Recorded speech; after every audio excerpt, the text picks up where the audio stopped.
बिहार विधान परिषद में कांग्रेसक एमएलसी मदन मोहन झा मैथिली के शास्त्रीय भाषाक सूची में शामिल करबाक मांग उठौलनि।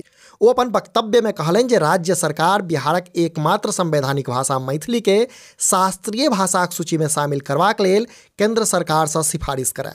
ओ आगू कहलनि, सभापति महोदय ने भेजा है, यह मैथिली भाषी क्षेत्र की जनता की पुरानी मांग है, सदन के माध्यम से बार बार दोहराया गया है और मुझे जहां तक जानकारी है माननीय मंत्री जी सुनील कुमार जी ने 18 नवंबर 2024 को एक पत्र भी केंद्र सरकार को लिखा था, लेकिन उस पर का कोई फलाफल नहीं आया है। राज्य में और केंद्र में दोनों जगह एनडीए की सरकार है और मैं समझता हूं जब मंत्री जी इसको सीरियसली लेंगे तो कुछ न कुछ होगा।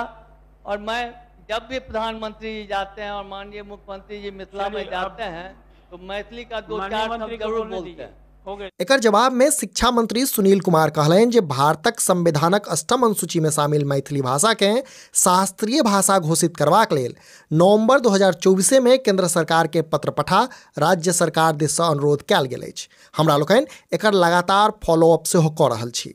उम्मीद अछि जे जल्दिए सार्थक पहल हैत। शिक्षा मंत्री आगू और की कहलनि से अहाँ लोकनि के सेहो सुनबाक चाही।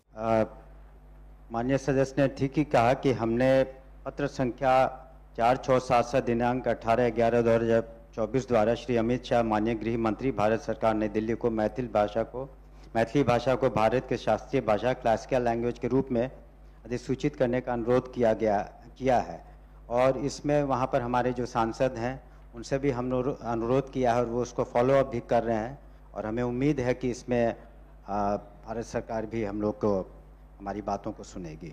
इसलिए मतलब साफ छे जे कांग्रेस दिस सँ विधान परिषद में मैथिली के शास्त्रीय भाषाक दर्जा दिएबाक लेल राज्य सरकार से कयल गेल आग्रहक जवाब में शिक्षा मंत्री एहि दिस लगातार प्रयास कयल जेबाक आ जल्दिए किछु सार्थक पहल हेबाक आश्वासन दैत देखल गेला।